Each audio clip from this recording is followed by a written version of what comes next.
Unfiltered, uncensored, unprecedented TV.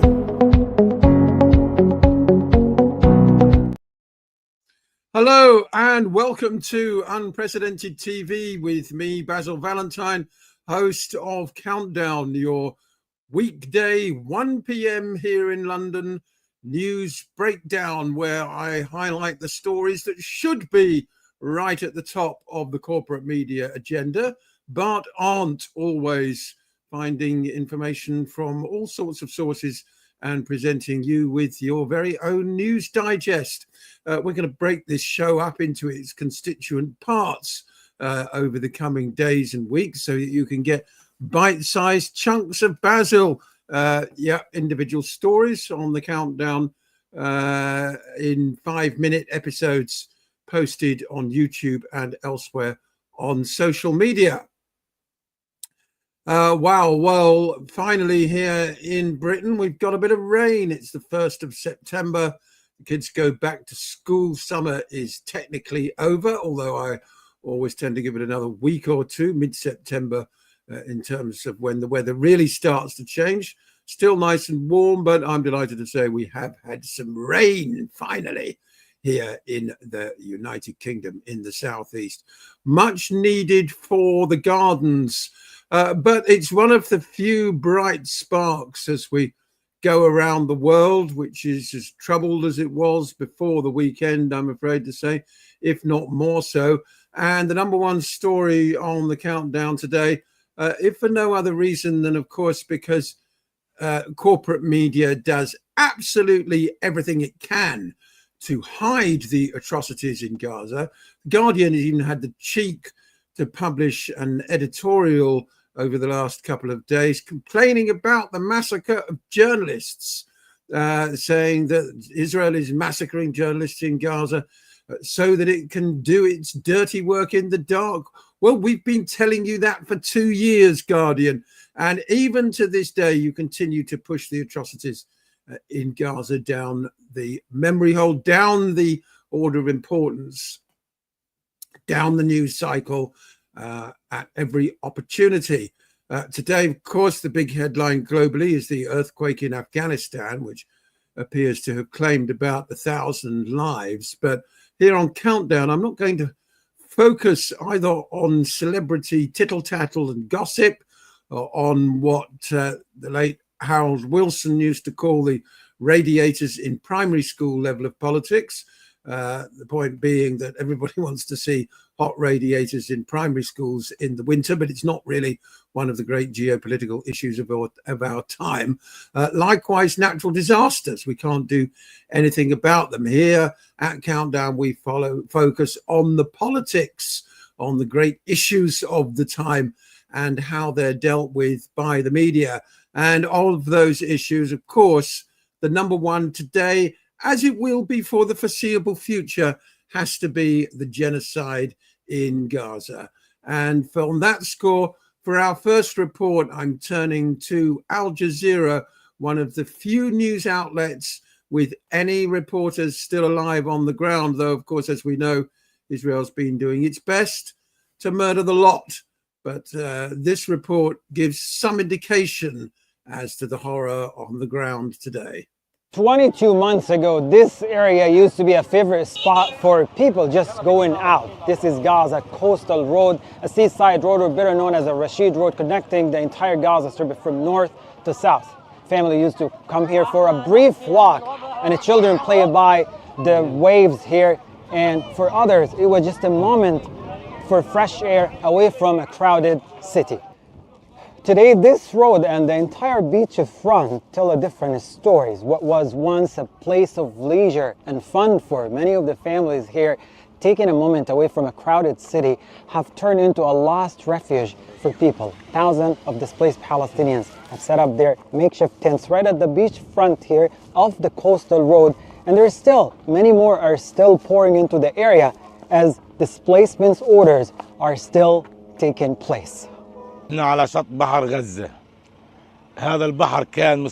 standing on the shores of Gaza. This beach used to be a place of relaxation, tourism and joy, a space where people could release their stress.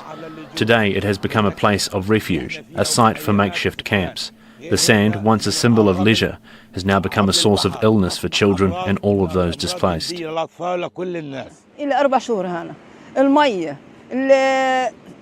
I've been displaced here for 4 months. There's a severe water crisis, and the tents, I don't even have a proper tent. Mine is just a plastic sheet. I have a disabled son inside, and we're exhausted from living on sand.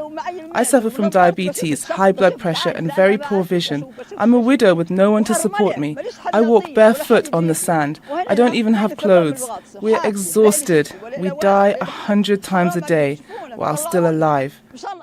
Well, you know, a brief walk on this beach, something that used to be very simple, now it's very impossible. The sand is crowded with many of the tents, plastic sheets, and exhausted families who are struggling on a daily basis to survive with barely any food, water, or privacy. As you see, all of these tents are next to each other, and it's increasingly, as waves of displaced people are ending up in this area, becoming very hard to walk around and see what's going on. It's very difficult, increasing the difficulties and the hardship that displaced people are experiencing on a daily basis at this particular area. Every minute here you see a family that has already lost their homes, or a child who hasn't been in school for months, or a mother wondering what to feed her children tomorrow. This place has turned from a place of leisure, a place of fun for families to gather around and to breathe the fresh air, into a last refuge for them, a shelter from the unpredictable falling bombs that have already leveled the whole city. And as the genocide continues, so does the suffering of the tens of thousands of displaced families at this place. Hani Mahmoud, Al Jazeera, from Gaza City, Palestine. Don't miss out and get the full picture. Subscribe to Al Jazeera for. And our thanks to Al Jazeera for that report. Of course, Israel is now continuing its final detonation of what remains of Gaza City, blowing up just about any remaining standing building, regardless of whether there are people still alive in it or not. That matters not a jot. In fact, I would imagine they would probably prefer there are more people in it so that they can get so that the Zionist death cult can get the body count up. Here's just one example of the detonation of one of the few remaining structures in Gaza City.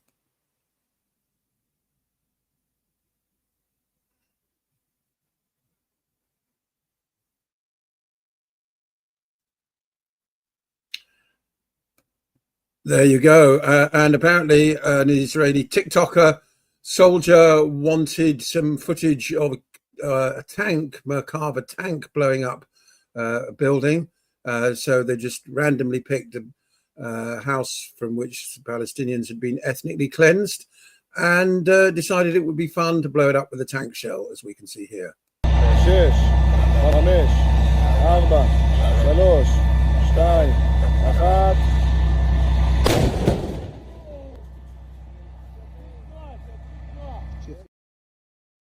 There you go. What fun. Blow it up. There are no consequences, you know. We're not going to see leaders in Washington, London or Brussels certainly objecting to that kind of thing. They don't object to anything that the Israelis do in anything other than the weakest possible terms, even shooting children in the back, which is another regular hobby of Israeli snipers, both in Gaza and in the West Bank. دقيقة محمد دقيقة بحط لها بس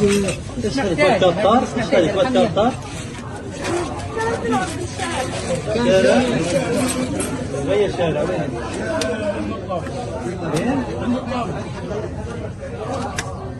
لا محمد لا بس ايوه استنى خلاص صار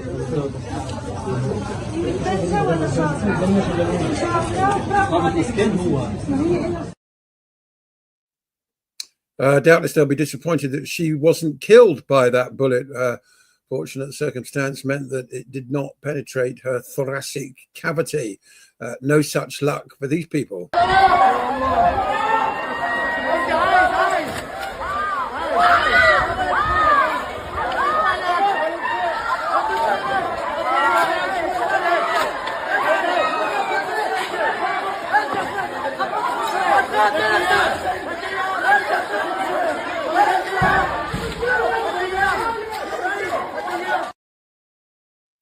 And of course, what is the Israeli response to this? How do the soldiers react? There are reports of suicides and defections amongst the IDF, troop shortages, and indeed the whole Operation Gideon's Chariots, as it was so ghoulishly named, has in fact been a disaster. The IDF have found themselves going into the same parts of Gaza over and over again. The policy was not to retain control, but simply to move in, eliminate everybody, destroy as much as they can, and then move out. But Hamas has been so well dug in, and so well do they know the area. The liberation fighters have been able to ambush Israeli soldiers on a regular basis. Nevertheless, when they succeed in killing some civilians, it's cause for celebration. As we can see now, this is typical of the type of video posted on Telegram and TikTok by Israeli soldiers. What's on? What's on? What's on? What's on?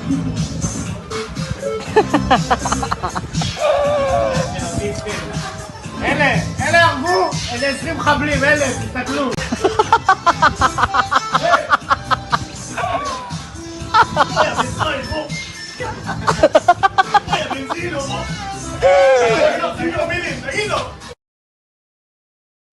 Isn't that funny? And apparently the graffiti scrawled on the wall of what I believe was once a school says, "Death to the Arabs." How wonderful. What prospects are there for peace with such people? Meanwhile, of course, corporate media continues to silence voices from people who have genuine testimony to report of the horrors and atrocities in Gaza. One such person is Dr. Mohammed Mustafa, and we can hear now from him about some of the hideous things that nobody should ever have to see that he's witnessed in Gaza during 2 tours as a doctor. You know, when you go to Gaza, especially for someone like me, as a fluent Arabic speaker working in the emergency department, I'm not a surgeon. So I'm not up there in the operating theatre where they bring you a dismembered, injured person to operate on. I'm right there in the thick of it when hundreds of bodies come in and there's body parts of children wrapped in blankets. There's mothers with plastic bags with body organs and parts that are just are liquid form. And there's women and children screaming, and then you have to step over children as they're bleeding out to death on the floor. You're getting, because there's no triage. People are grabbing your shoulder left, right. Please see my daughter. Please see my mum. And you don't know which way to look and which way to go. And you're literally seeing all of these people on the floor. You have limited equipment, limited staff, and people are dying all around you. And you go over there to treat one person. And while you're treating somebody, other people are dying because you made that conscious decision to go treat that person and leave those people on the floor. These patients that we'd seen 3-4 days ago in the emergency department, they're still languishing in the wards with no medicine, no antibiotics, no painkillers. And, you know, we're going around and we're putting in, you know, because we've got a little bit of local anesthetic and we're putting in blocks in people's legs, you know, because their ankle is twisted the other way and we still don't have the equipment to operate on them. And the surgical list is so long that, you know, you have someone with a broken leg in 3-4 different places who's just got a splint on and no painkillers. And I'm sat there and I'm putting in femoral blocks here. I'm putting in a facial block here for someone who's got half their face blown off in the wards. And I'm just walking and I just feel like, I'm like, is this all we've got? I've got this syringe of local anesthetic that I'm injecting into people's nerves to numb them just for a few hours. Because that's all we've got, you know, and it's people with the worst injuries that you can imagine, people with 60-80% body burns. And, you know, you have kids with these kind of burns, and when we have to change their dressings, first of all, the bandages that we use, because they're banned, you know, they don't allow us to bring in proper wound care dressings. So we're using like your average bandage that you would use at home in a first aid kit to wrap a child with 80% body burns. So when you're changing the dressing, you're peeling off the skin from this child, and there's no painkillers, and they're screaming, they're grabbing your hand, they don't want you to do it, and you know that if you don't, they'll die because they'll get an infection. And even the antibiotics that we have for them are the wrong type of antibiotics, because all we've got is like 3 different types of antibiotics. Like, this is just the carnage that is Gaza, the horror that's been going on there for 2 years. And I'm there and I'm thinking to myself, like, this can't be it. Like, this can't be the what we call humanitarian aid to Gaza. Sadism is the word that comes to mind when you think of the denial of antibiotics, anesthetics, and correct wound dressings to the injured, particularly injured children. And unfortunately, that's what we have to face.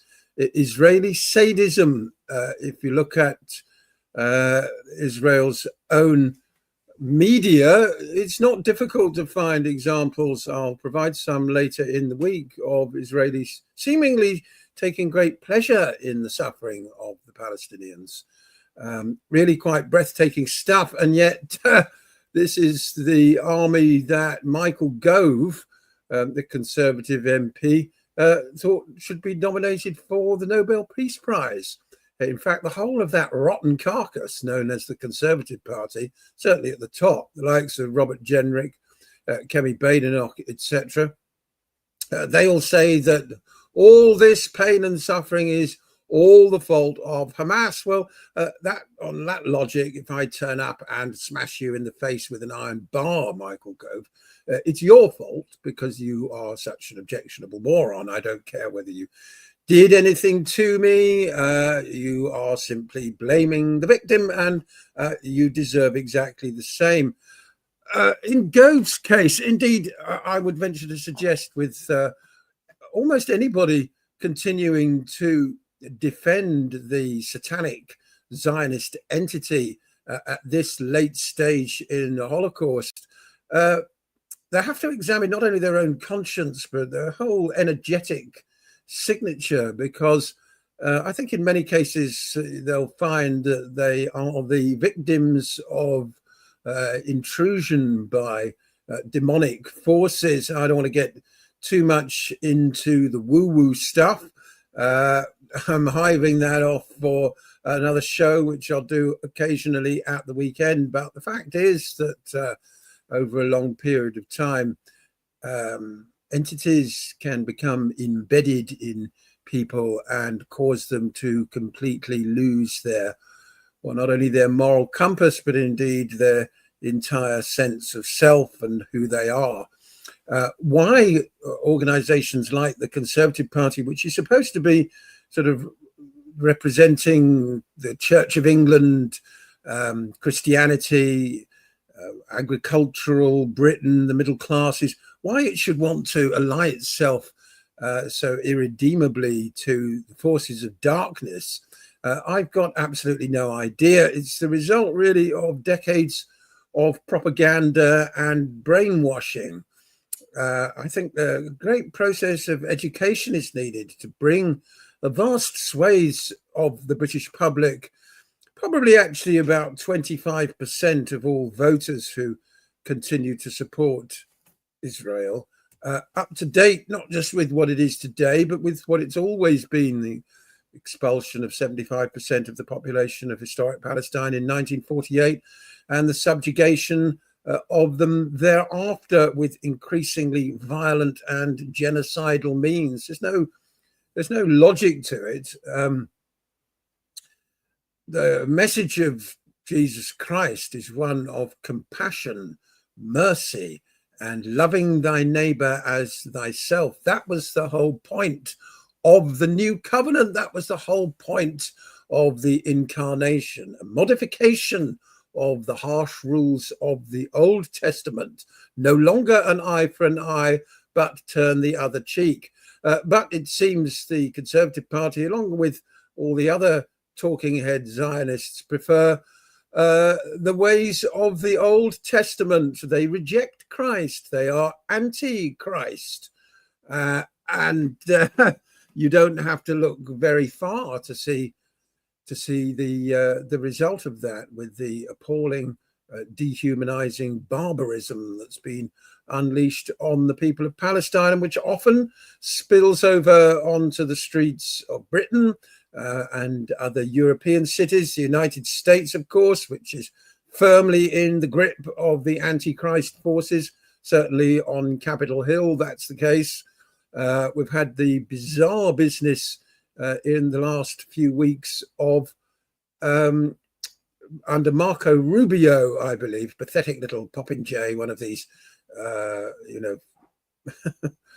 one of these little Napoleon types, really. He wears Cuban heels to look more than the 5'2" or 3" or whatever it is he is.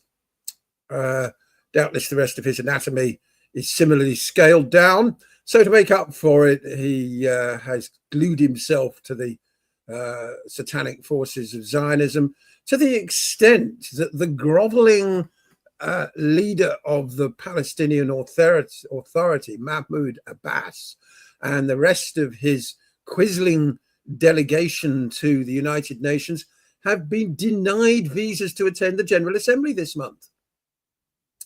I'm not talking, of course, about any representatives of Hamas. They're murdered on a regular basis. In fact, the latest spokesman has been murdered in the last couple of days by the Israelis, who also, of course, murdered the entire cabinet and prime minister of Yemen. Another much underreported atrocity. The Yemenis have replied by saying that they therefore obviously see Netanyahu and his cohorts as fair game, that they should be targeted for assassination as well.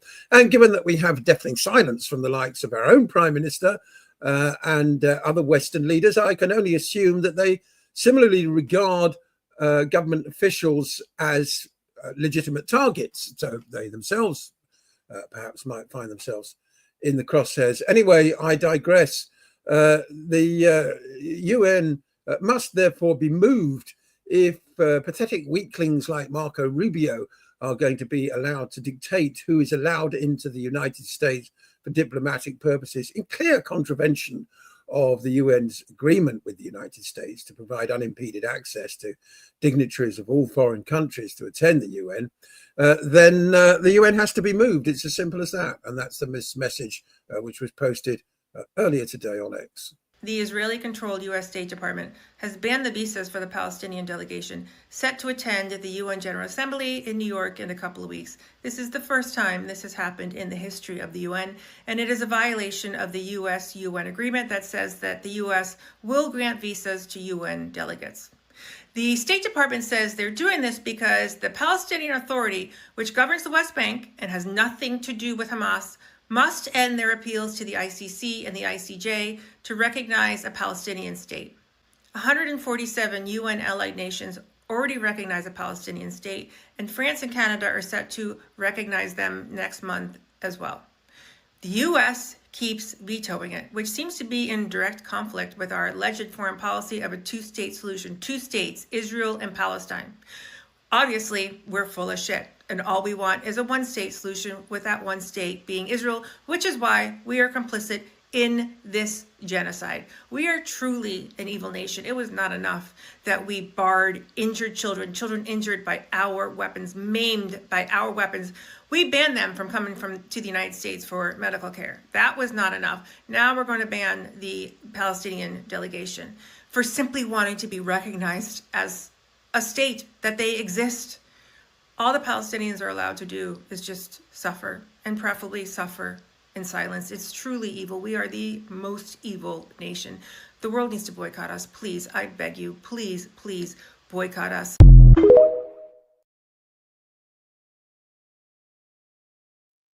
And I wouldn't disagree with a word that she said.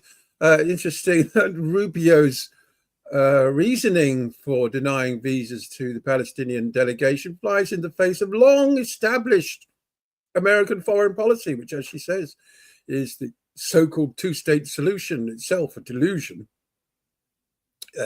It shouldn't happen. It must never happen, because I don't see how the world can continue to exist with the genocidal, murderous Zionist entity on the rampage, bombing Syria, Lebanon, Gaza, anybody else, Yemen, within range, and indeed seeking to expand its borders endlessly, which incidentally is one of the reasons why they were so heavily involved in the assassination of John F. Kennedy. Not only did he want AIPAC to register as a foreign agent, not only did he wanted to make sure that Israel did not get hold of nuclear weapons and therefore could not threaten and attack its neighbors with the impunity we see today. He was also, and this is a little reported fact, he was also determined to impose a permanent settlement on the Middle East with clearly defined borders for both Israel and Palestine. And of course, the Israelis did not want any part of that because it has always been their intention to steal the whole of historic Palestine. What this all, the reference to the ICC there is particularly relevant because, of course, the United States has been sanctioning judges on the ICC, while the other arm of the genocide, the Israelis, they're a bit more blatant. They revert to their typical gangsterism and like to threaten judges on the ICC. Well, threatening judges, intimidating witnesses, is one of the hallmarks of gangsterism, pure and simple. And that's what they've been doing, as we can hear now. They will destroy you and they will destroy the court. That was a message delivered to the ICC prosecutor Karim Khan over drinks at a hotel in The Hague back in May. The person he was having drinks with was a colleague, a friend, a British-Israeli ICC lawyer by the name of Nicholas Kaufman. Kaufman was warning Khan that if he didn't drop the arrest warrants against Israeli Prime Minister Benjamin Netanyahu and then Defense Minister Yoav Gallant, that it would cost Karim Khan, and it would lead to the destruction of the International Criminal Court itself. Then just weeks later, Khan was forced to take a leave of absence from his position over explosive accusations of sexual misconduct leaked to the media. So Kaufman texted Karim Khan, who he's known for years, on 26th of April this year. He offered to meet with him to give him an insight into the Israeli mentality. Kaufman texted Khan and said he had met that afternoon with Roy Schondorf, who's Netanyahu's legal advisor. So he suggested that Khan could apply to reclassify the arrest warrants for Netanyahu and Gallant as confidential. Now, this would allow Israel to access the details of the allegations into Netanyahu and Gallant and to challenge them without the outcome being made public. But Kaufman added that if it emerged Khan was preparing more arrest warrants for other members of the Israeli government, then that offer would be off the table. And Kaufman warned that they will destroy you and they will destroy the court. Now, we actually have heard from Nicholas Kaufman directly. What did he say to the reports that are mentioned in the story? Kaufman accepts that he met with Roy Schondorf, a legal advisor to Netanyahu. He said, "I do not deny that I told Mr. Khan that he should be looking for a way to extricate himself from his errors. I'm not authorized to make any proposals on behalf of the Israeli government." This meeting came just less than 2 weeks before the Wall Street Journal publicized reports of sexual assault which had never been published before. So previously it was sexual harassment, now it became sexual assault. Khan shortly afterwards went on leave from his role after a failed attempt to suspend him, and he is currently indefinitely on leave pending the outcome of this UN investigation.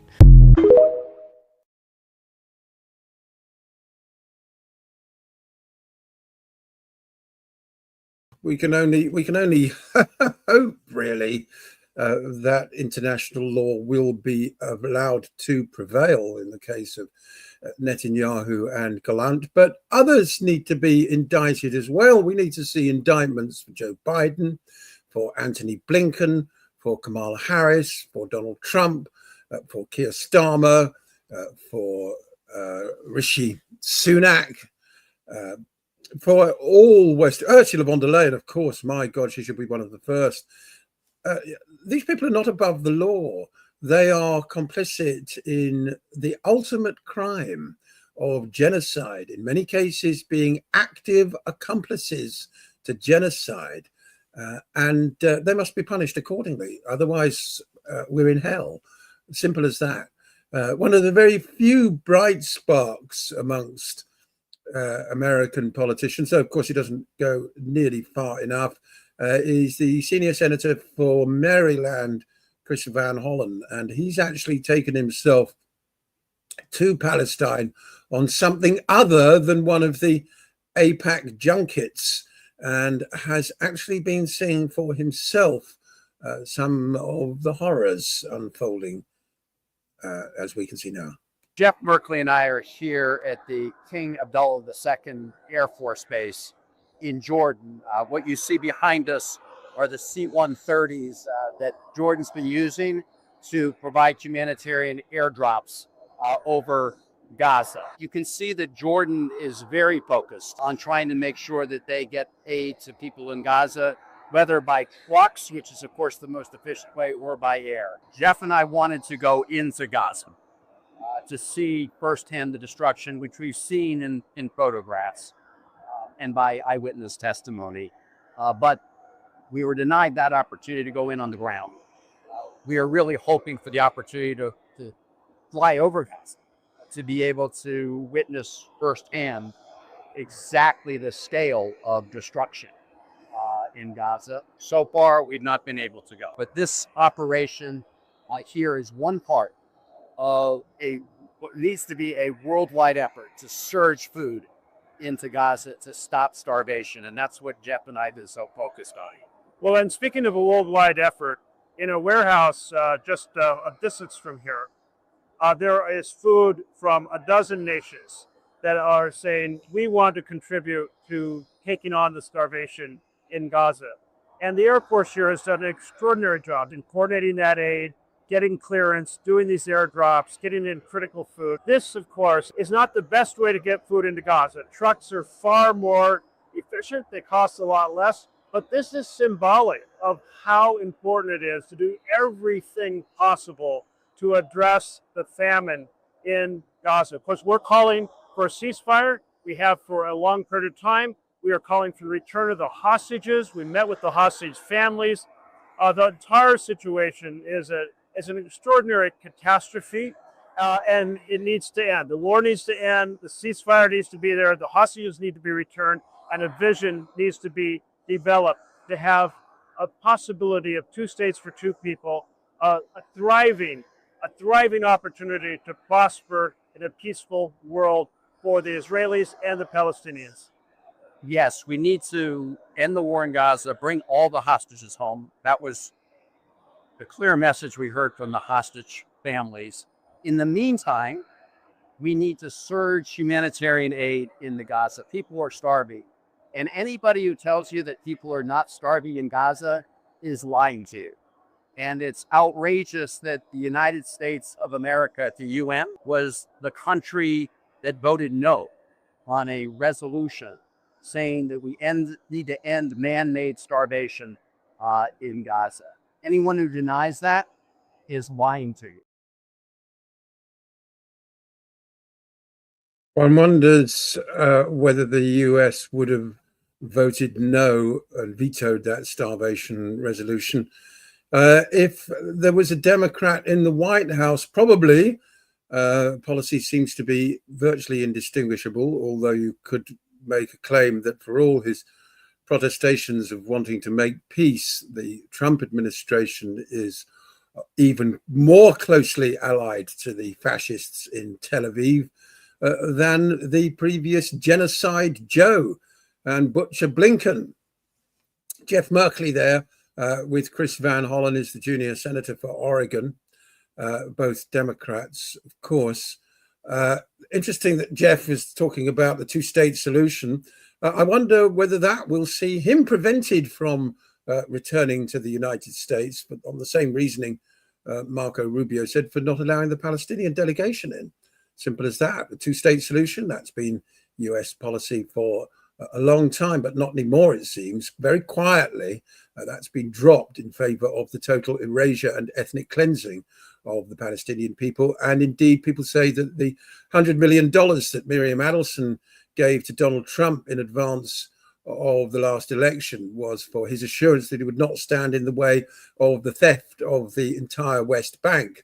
I don't like to use words like annexation, and annex is, the side building on a hotel or something, Oh, your room is in the annex. It was a bit disappointing, Annexation is theft. So $100 million for valuable real estate like the West Bank. Very cheap, really. But then again, Trump has always been very cheap, hasn't he?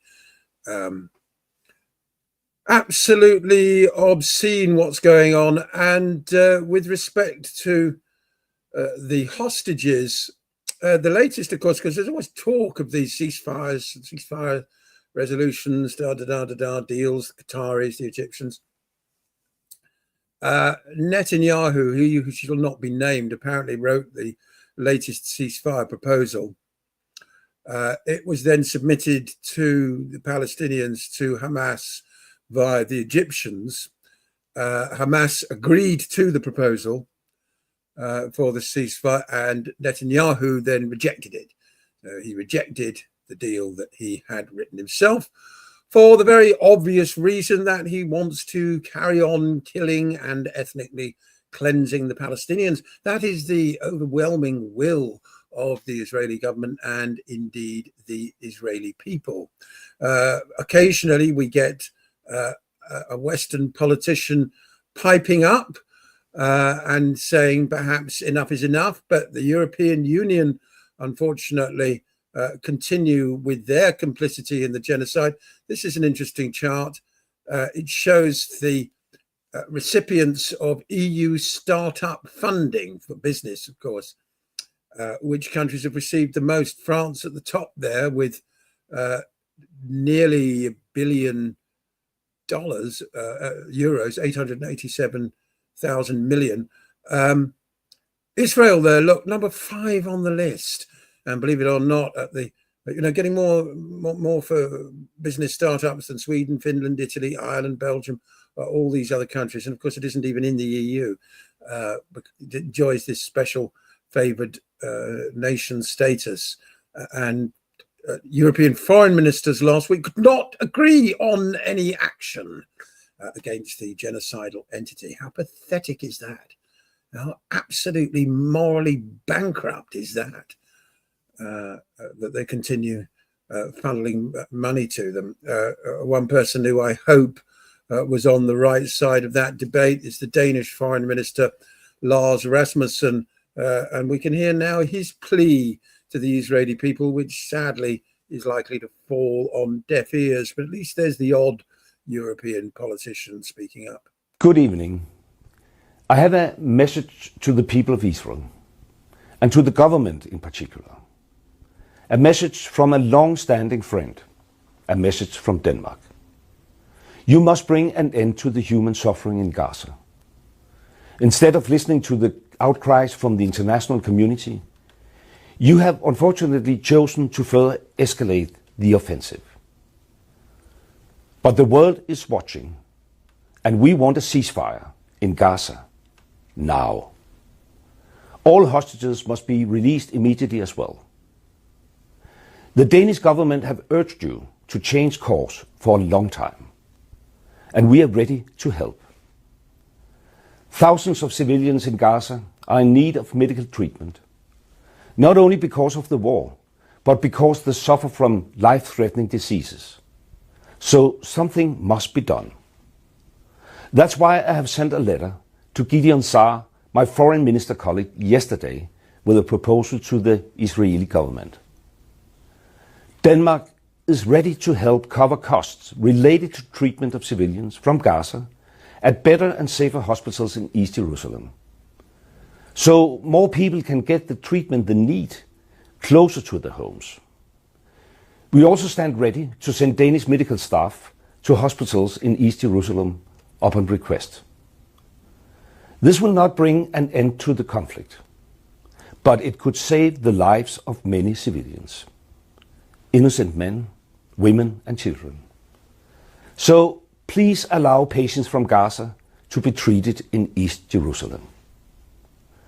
On top of that, we have decided to increase Denmark's humanitarian support for medical efforts in Gaza and the region with around 7 million euro.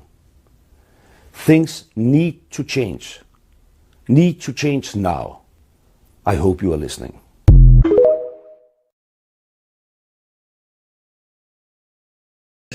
That Lars Rasmussen there is as naive as he is well-meaning.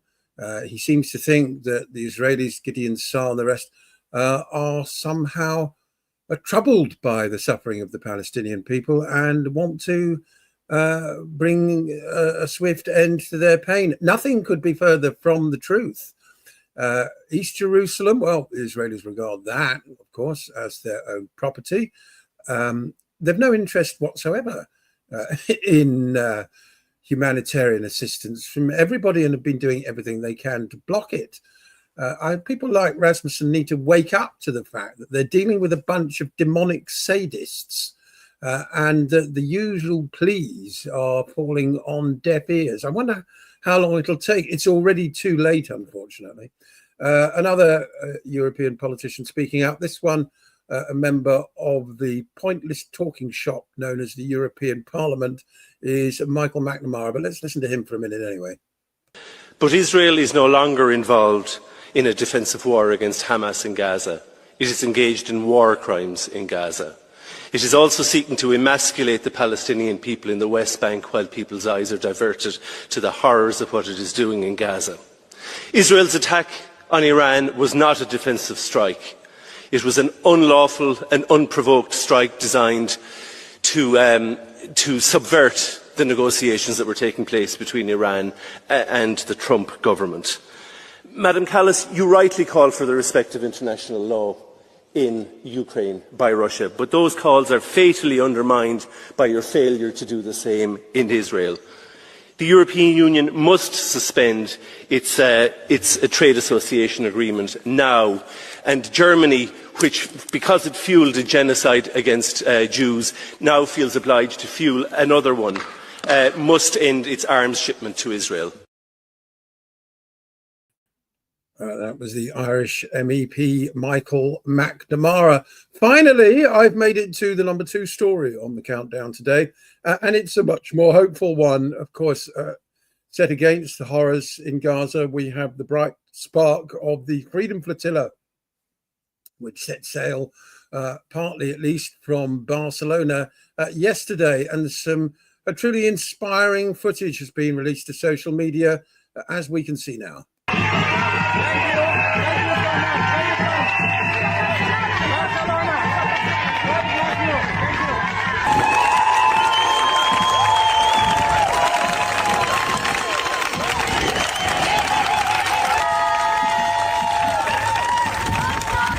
Basil Valentine.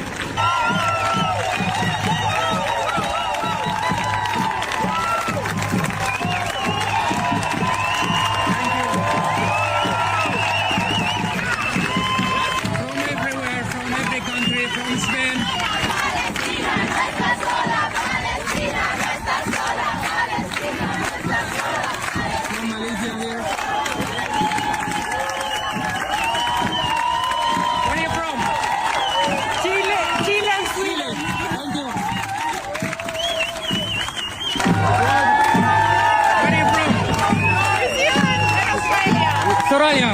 Thank you so much. Thank you. Where are you from? Where are you from? Basque country. Be careful. Basque country. You know? What's the country? Basque country. Yeah, from Bilbao. Bilbao, yes. Thank you yes. so much. Gracias. Where are you from, bro? Where are you from? Los Angeles. Los Angeles. Where do you come from? I am Palestinian. Palestinian. But I live in New Zealand. I live in Aotearoa. You are going to Gaza? I'm inshallah. Yeah, that is the plan. Yeah. To open a humanitarian corridor for all the Palestinian people that are calling for us to wake up. Thank you so much. They are the heroes. Keep watching them. Keep your eyes on them. Thank you so much. Where are you from, guys? New Zealand and... New Zealand and? Hi, I'm from Australia. Australia. You are going to Gaza? Yes. What's your message for the people in Gaza? We're gonna break the siege. From Mexico. Hello. Where are you from? Catalonia. Where are you from, guys? I'm from Lithuania. Lithuania. Wow. Where are you from? Norway. Thank you so much, guys. Thank you.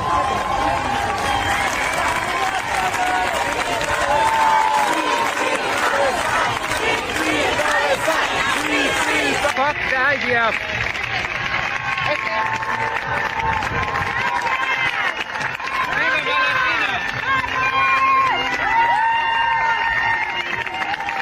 We have Megan here. She wanted to say something. She was crying. So emotional. All of humanity coming together in one mission, one movement. Here to break the siege, open a humanitarian corridor. Solidarity with Palestine. Free, free Palestine.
And isn't it cheering to see those people? Of course, the Israelis would regard them all as victims of Hamas propaganda.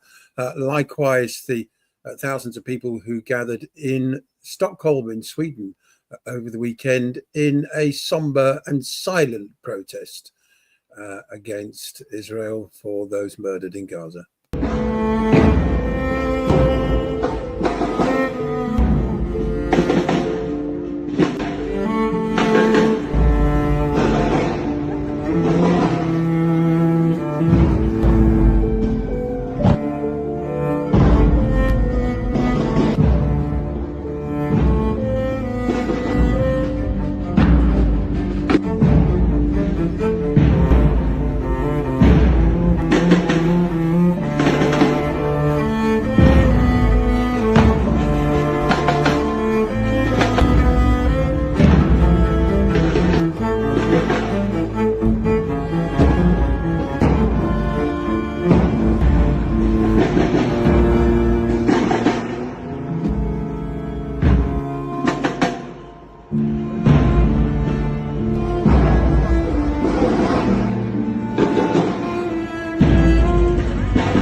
More victims of Hamas propaganda there. Susan Sarandon, Greta Thunberg, and the Irish actor Liam Cunningham are amongst the celebrities on the flotilla. And Cunningham had a particularly poignant message to share. Really harrowing stuff, this, but well worth listening to. He was speaking on the dock before departing at the weekend. And I'd like to introduce you to a young lady. And her name is Fatima, and she's absolutely gorgeous. If you can see her there, and she has a lovely voice. And I'm going to let you listen to a couple of seconds of her singing. Okay, one sec.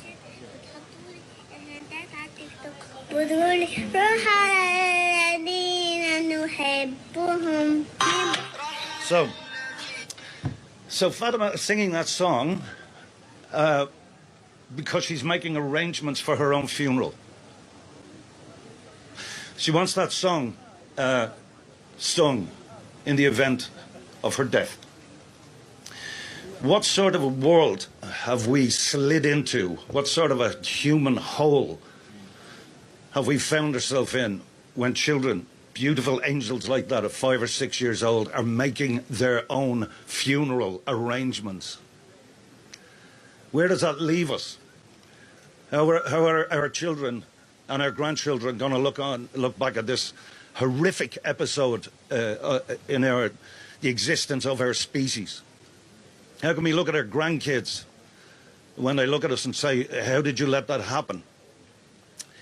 So it is disgusting that a child or anybody is put in that position. And the end of that story, I'll keep it brief. 4 days ago, Fatima was killed. She was killed by the Israelis. Somebody is going to be singing that song over that child's corpse. That's why I'm at this table, and that's why the flotilla is important. And Western governments should have made these boats unnecessary to be making this trip. And the fact that you guys are here and the flotilla is happening. It is, of course, incumbent on all signatories to the Geneva Convention on Genocide to take every action possible to prevent genocide if there's any chance of it taking place. Yet they can't even agree to full arms embargo on the genocide heirs, let alone the sort of swinging sanctions that are needed. It was sanctions that helped bring down the government of South Africa, which had done nothing like the scale of atrocities that Israel has perpetrated. I mean, there were a load of teddy bears by comparison. The Bantustans, Lesotho, now an independent country, and the other independent homelands, the Grand Apartheid, as it was called, was frankly a cakewalk compared to the horrors in Gaza. Mandela Mandela is one of Nelson's grandsons, and he's joining the flotilla, as we can see now.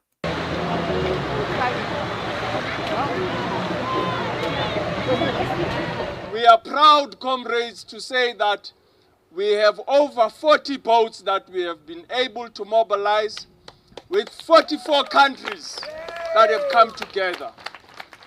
Ours is simply to end the blockade and break the siege on Gaza. We are bringing humanitarian aid that is much needed to the Palestinians. Occupation no more. 5, 6, 7, 8. 5, 6, 7, 8. Israel is a terror state. Israel is a terror state. 1 million people in Gaza are being starved to death. Who is the one that is perpetuating the violence? Who is the one that is a threat, not only to Palestinians, but to you and I, to the entire global community? There is only one threat: apartheid Israel and Netanyahu and his regime. Indeed. And before we leave this subject, I just want to cast back to the previous attempt when single boats went to break the siege. Greta Thunberg was on one of them, of course, and this is the truly repulsive way that Fox News reported on the thwarting of that particular message. I wonder whether they'll be quite so moronic, sort of a horrible combination of moronic and sinister in the way that they report on the latest flotilla, given that we've now seen so many people starving to death. Harris, see in a few moments here the IDF intercepting the so-called selfie yacht. It was bound for Gaza and now transporting it to Israel. The activist Greta Thunberg and the others on board will be shown footage of the terror attacks from October 7th. Trey Ying's live in Tel Aviv to bring us up to speed on this now. Hello, Trey. Hey, Bill, good morning. Overnight, the Israeli military intercepted a boat filled with activists headed toward the Gaza Strip. The group was sailing in international waters toward Gaza under an organization called the Freedom Flotilla Coalition. A CCTV camera on. Now, of course, that was actually massively underreported at the time. Fox News got a report on it there, but the UK media, European media, virtually ignored the whole story. They find it much harder to ignore the 50 boats currently on their way, but we do have an update just this morning. It's not great news, I'm afraid, and that's that the flotilla has been forced to turn back to Spain, and while more boats are due to join from Tunis in the very near future, and I would imagine that the 20 boats that left from Barcelona to such fanfare yesterday will be back at sea before very long. I certainly hope so. Months of good weather, unfortunately, has now passed. We are into autumn, and the Mediterranean can get very choppy. They've got quite a long way to go from Spain to get to Gaza, but it's to be hoped that they are back on their way in the not too distant future. Finally, today we come to the number 3 story on the countdown, and it's the awful Starmer and his abysmal government. He's rearranging the deck chairs on the Titanic in a bid to save his skin, as we can see now in this report from Sky News. Now, as MPs return to Westminster, Keir Starmer has begun to reshuffle his team. Let's cross now to Downing Street and bring our Deputy Political Editor, Sam Coates. Well, Sam, I listened to your podcast this morning, and you and Anne were well ahead of this. What do we know so far? Well, it's the first day back of the new term for Keir Starmer, and there are changes all over the place. In the main, Keir Starmer has got rid of people that you've never heard of and replaced them with people that you've never heard of in answer to a call to shake up his team and improve things before the summer. But there's one big change, and that is the promotion for one of the more junior members of the cabinet called Darren Jones. And Darren Jones has been moved from number 2 in the Treasury to a new job that's never existed before, which is Chief Secretary to the Prime Minister. This is an extraordinary kind of constitutional innovation. Keir Starmer has brought one member of the cabinet and pivoted them in seniority, it feels like, across all the others, and brought him into the heart of government to oversee his policy agenda. This is to deal with all sorts of criticisms about drift and not having a grip on the politics, as we saw before the summer with the government having to abandon its welfare reforms in the face of a revolt by Labour MPs. So Darren Jones, who's thought to be, to use old terminology, on the Blairite wing of the party, the new Labour wing of the party, somebody a bit more on the right of the Labour Party, now at the heart of Downing Street, alongside, it seems, the Prime Minister. A very powerful job, it looks like, from the outside. Just don't call it Deputy Prime Minister, whatever you do. That remains the role of Angela Rayner, despite all the little local difficulties she's been having recently. However, there are a series of big changes inside Downing Street. Last night, Keir Starmer got rid of one of his 2 directors of communication. He's brought in a new one. So there are still broadly 2 directors of communication, but there's now one above the other as an executive. Tim Allen, again, on what we once would have called the Blairite wing. He used to work for Tony Blair before becoming a prominent lobbyist. He is going to take a big role when it comes to communication. You have a new economic advisor to the Prime Minister, a new lead civil servant in his office, Dan York-Smith, long-time Treasury veteran. And you've had to have a little mini reshuffle in the Treasury in order to deal with the fact that Darren Jones's position went vacant, with James Murray, a more junior Treasury Minister, going in to fill him. Will these changes result in the grip that people have been demanding in the Labour Party of the Prime Minister? Well, we're obviously just going to have to wait and see. It all comes down to whether or not the challenges in the weeks and months ahead are dealt with smoothly. And my goodness, there are many of them. A 20 to 40 billion pound black hole to be solved, to be filled this autumn in a November budget. And then there are the challenges around migration, to name just 2. So a new important cabinet figure at the centre. How will that upset the apple cart, or will it smooth things more generally? And changes to the team in the building behind me, will it help? Stay tuned to see. I very much doubt it will help. Darren Jones is a shameless liar and professional gaslighter, according to Ian Dooley on X. An odious Blairite, this net zero zealot continues to fall upwards and will be responsible for delivering more misery, censorship and economic illiteracy. And the Christian People's Alliance has posted on X, Darren Jones into Downing Street today as Chief Policy Advisor. He was behind Labour's disgusting benefit cuts, even referring to benefits 3 million people rely on as pocket money. He apologised and the government backed down, so now he's promoted. That just gives you an indication of quite how abysmal this government is. It's always darkest before the dawn, but it might be 4 years before we get to see that dawn. I'm Basil Valentine. I'll be back at the same time tomorrow with another News Digest at 1 p.m. London time. Until then, have a great day and see you all tomorrow.